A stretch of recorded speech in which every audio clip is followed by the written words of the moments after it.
ॐ अज्ञानतिमिरान्धस्य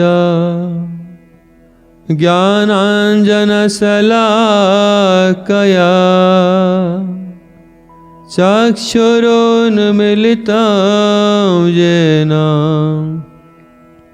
तस्मै श्रीगुरवे नमः। गुरवे गौरचन्द्राय राधिकायैस्तदालये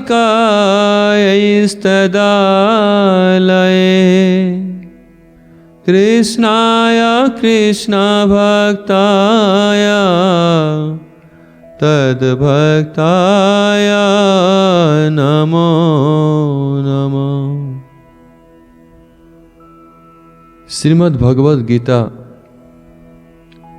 द्वितीय अध्याय हम लोग श्रवण किया था। प्रथम अध्याय किस प्रकार भगवान के परम भक्त अर्जुन ने भगवान की इच्छा से ही उनकी योगमय शक्ति के प्रभाव से इस जगत के कल्याण के लिए एक साधारण मनुष्य की भांति विषादग्रस्त हो गए थे, शोक मोह में ग्रस्त हो गए थे।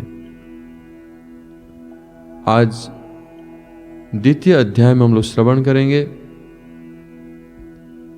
किस प्रकार भगवान ने अर्जुन को समझाया, अर्जुन को शासन किया, उनके अज्ञानता को दूर करने की चेष्टा कर रहे हैं। प्रथम अध्याय में हम लोग ये श्रवण किया, जब धृतराष्ट्र ने श्रवण किया, सुना कि अर्जुन अभी अपना गांडीव धनुष को त्याग करके रथ पे बैठ गए और युद्ध करने के लिए कई प्रकार तर्क दिया कि हम युद्ध नहीं करेंगे, इसमें कोई श्रेय या कल्याण नहीं देख रहे हैं। इसमें धृतराष्ट्र जी बड़े आनंदित हो गए कि अर्जुन अगर युद्ध नहीं करेगा तो कौन युद्ध करेगा। वो सर्वश्रेष्ठ धनुर्धारी है जिनके ऊपर पूरे पांडव सेना टिका हुआ है। ऐसे बड़े बड़े योद्धा जिस प्रकार भीष्म पितामह है, गुरु द्रोणाचार्य आदि, ये सब तो कौरव के पक्ष में है। इसलिए अर्जुन ही ऐसा योद्धा था जो युद्ध करने के अगर मना कर दिया, इनकार कर दिया, उस समय धृतराष्ट्र बड़े आनंदित हो गए। धृतराष्ट्र ये सोचने लगे कि अर्जुन ने मानो धर्म प्रवृत्ति के कारण, धर्म प्रवृत्ति के वशीभूत होकर अहिंसा परम धर्म इस नीति को अपनाया है कि अभी अहिंसा आचरण करेंगे, हिंसा आचरण नहीं करेंगे, युद्ध नहीं करेंगे। धृतराष्ट्र अपने को बड़े सौभाग्यशाली समझने लगे और अपना सौभाग्य को चिंता करने लगे कि युद्ध नहीं होगा, मेरे पुत्रों की जो साम्राज्य है वो साम्राज्य अखंड साम्राज्य रहेगा, उसमें कोई प्रतिद्वंदी नहीं रहेंगे, निष्कंटक राज्य हो जाएगा।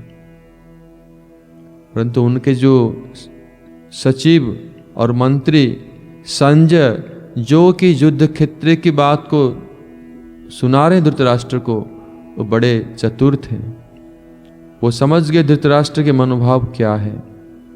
बड़े कुशल पूर्वक उन्होंने महाराज धृतराष्ट्र को ये कहने लगे कि राजा, आपका जो अनुमान, धृतराष्ट्र अंध राजा है, ये अंध राजा का जो अनुमान है और आशा है, उसको संजय ने ऐसे बात सुनाया जो कि चकनाचूर हो गया।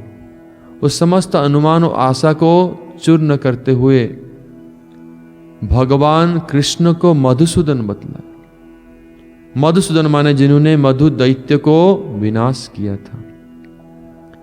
असुरों को दमन करने के कारण उनका नाम मधुसूदन है। उनके अंदर दुष्ट दलन करने की स्वभाव है, क्षमता है।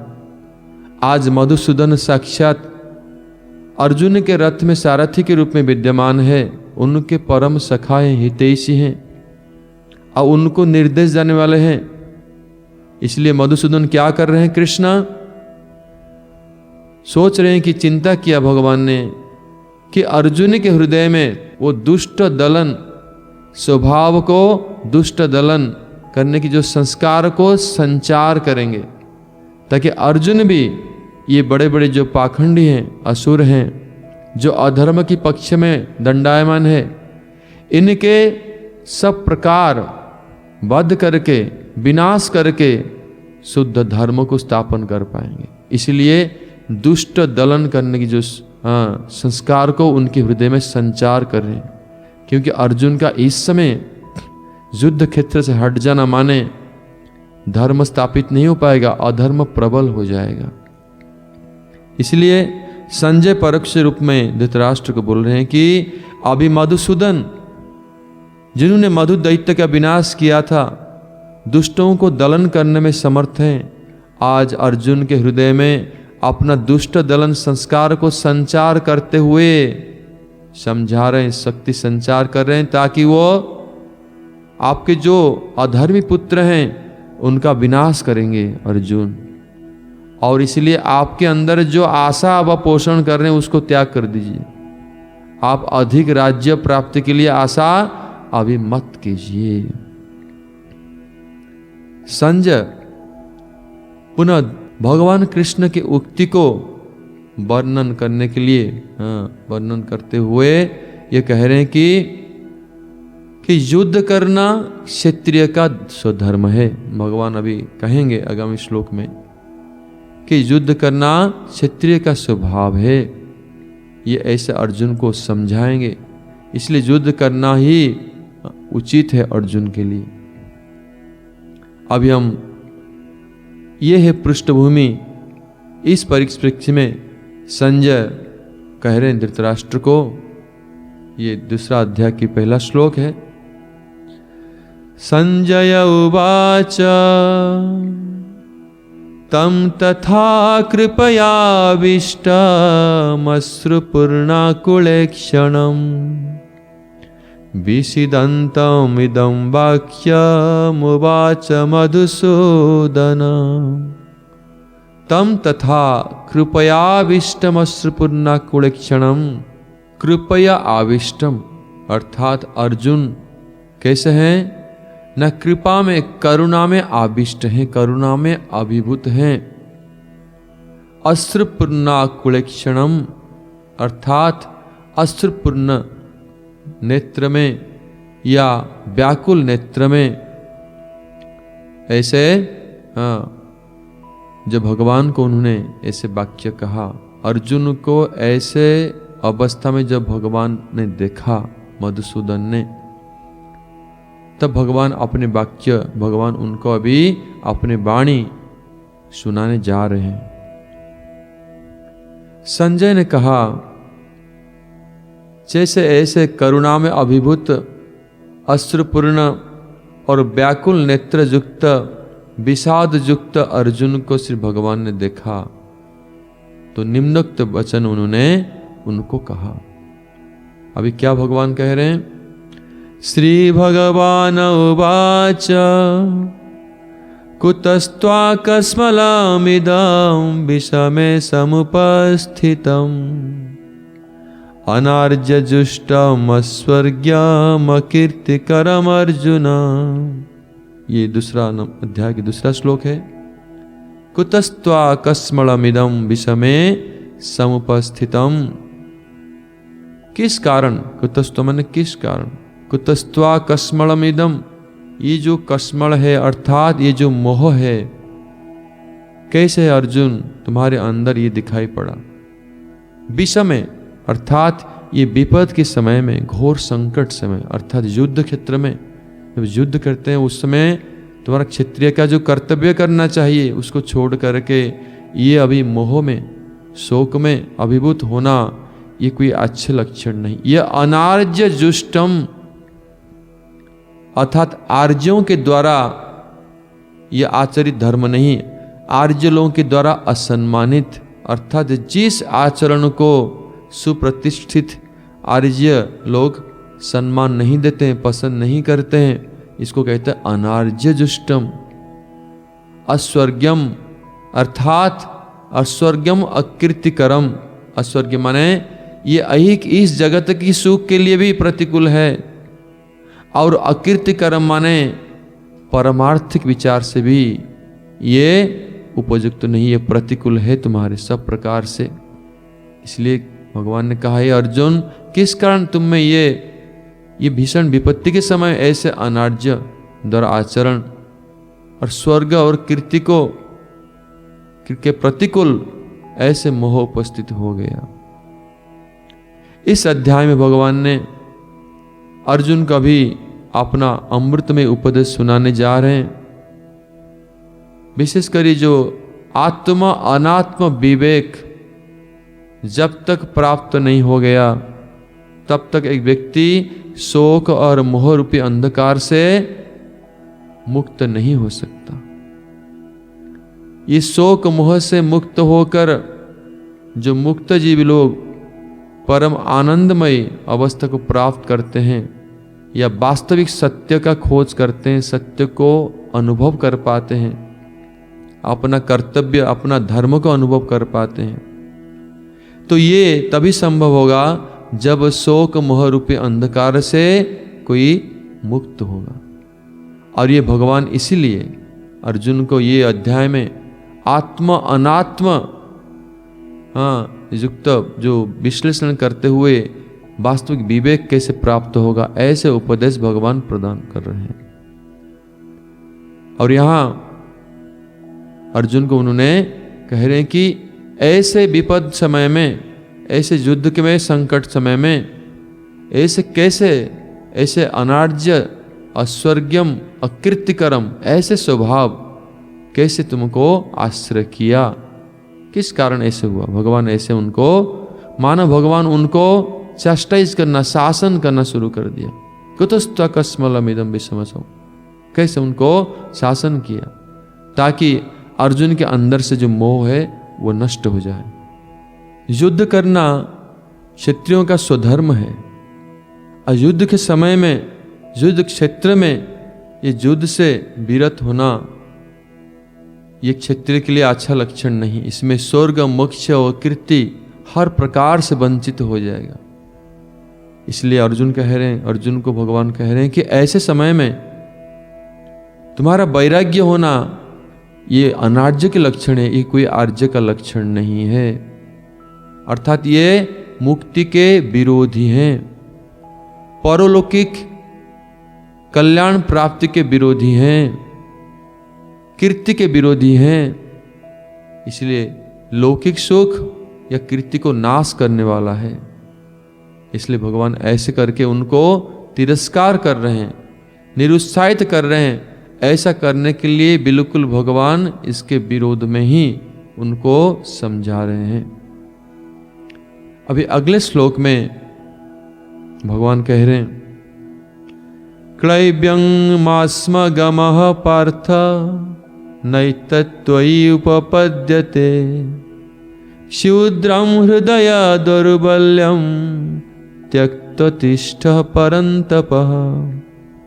भगवान यहाँ तक अर्जुन कह रहे हैं कि क्लैब्यं मास्मगमः, हे पार्थ इस प्रकार नपुंसकता को प्राप्त मत हो।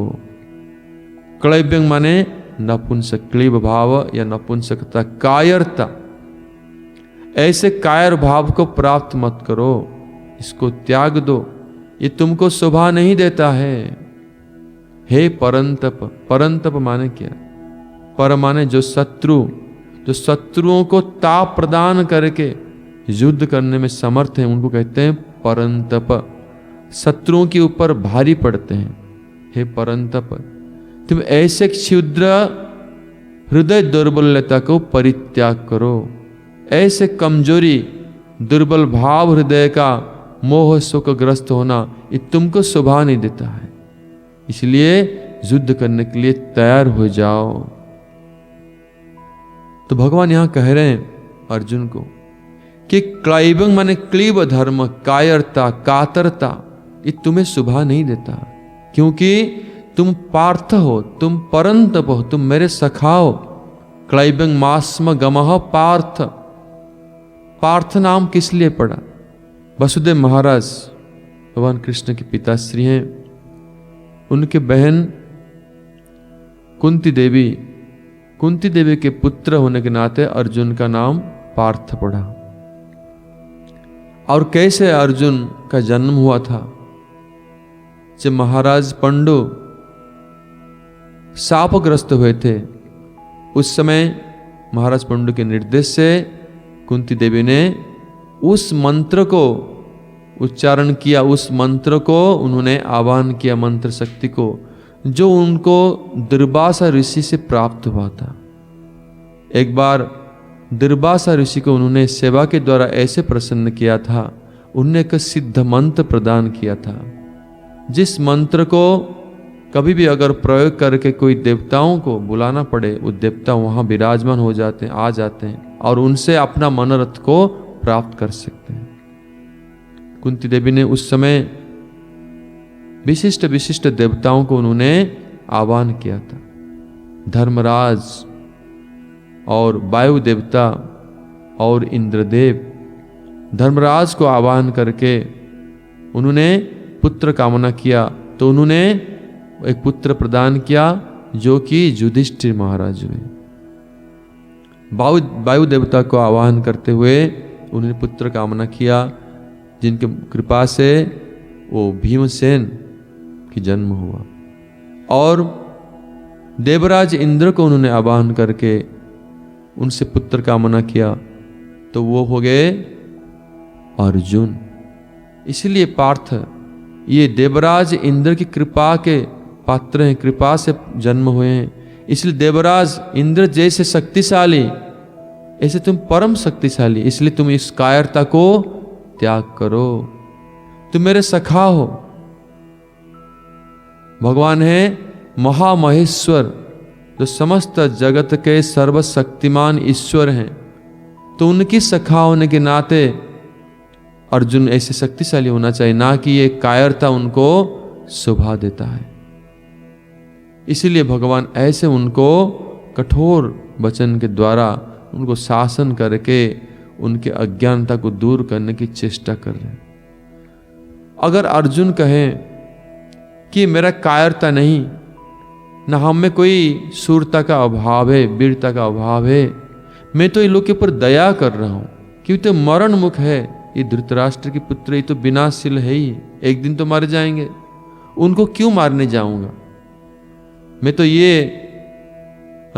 मरण मुख, मरणासन्न, जो कमजोर दुर्बल धृतराष्ट्र को, उनके पुत्र, उनके ऊपर दया, उनके पुत्रों के ऊपर दया करने के लिए मैं युद्ध नहीं करना चाहता हूं। भगवान कृष्ण उत्तर दे रहे हैं, ये विवेक या दया का परिचय नहीं है, ये तो शोक और मोह का परिचय है। ये दोनों तुम्हारे मन की दुर्बलता है, ये दुर्बलता को दर्शाता है। इसलिए ऐसे हृदय दुर्बल को परित्याग करो। हे परंतप, जो शत्रुओं को ताप प्रदान करके उनके ऊपर विजय प्राप्त करने वाले परंतप है अर्जुन, ये पृथापुत्र, जो कायरता को त्याग कर तुम युद्ध करो। ये अर्जुन कहते हैं कि अर्जुन के अंदर क्या वास्तव में ये कायरता विद्यमान था, शोक में ग्रस्त थे कि नहीं, कि उनके मन की दुर्बलता?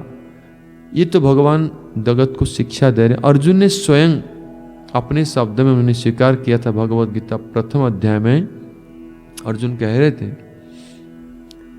कि किस प्रकार उनके मन भ्रमित हो रहा है ये शोक मोहग्रस्त होने के कारण। न च शक्नोम्य वस्थातुं भ्रमतीव च मे मनः। तो किस प्रकार उनके मन भ्रमित हो रहा है, इस श्लोक में वर्णन है। लेकिन वास्तव में अर्जुन जो भी कुछ कर रहे हैं, उनका हृदय दुर्बल भाव होना, उनके मन भ्रमित होना, शोकग्रस्त होना, ये सब भगवान की कृपा से, भगवान की जोगमाया की शक्ति के प्रभाव से है। अर्थात ये आम संसार में जो मायाग्रस्त जीव और त्रिगुणग्रस्त जीव, उनके अंदर स्वाभाविक है, अगर वो ऐसे युद्ध क्षेत्र में उपस्थित हो जाएं और अपने संबंधी वर्ग को देखें, तो उस समय उनके हृदय में शोक और मोह वहाँ उनके आविर्भाव होना, शोक मोहग्रस्त होना, ये स्वाभाविक है। इसको जगत में वो दिखा रहे हैं, ये भगवत इच्छा से, ताकि भगवान अपने अमृतमय उपदेश सुना सकेंगे और उस भगवत गीता रूपी अमृत के वर्षण के द्वारा जगत का कल्याण हो पाएगा, हम सभी का अज्ञानता दूर हो पाएगा। इस उद्देश्य से भगवान की कृपा से ऐसे ही संगठित हुआ। तो आगामी अध्याय में हम लोग ये दूसरा अध्याय के दूसरे श्लोकों का तात्पर्य को श्रवण करेंगे। इन शब्दों के साथ मैं अपनी वाणी को यहीं पे विराम देता हूँ। जय ग्रंथराज श्रीमद् भगवत गीता की जय, कृष्णचंद्र भगवान की जय, रूपानुगाचार्य शिल गुरुदेव की जय, रूपानुग गौड़ीय गुरुवर्ग की जय, समागत भक्त वृंद की जय, निताय गौर प्रेमानंदे हरि हरि बोल। हरे कृष्ण कृष्ण कृष्ण हरे हरे, हरे राम राम राम हरे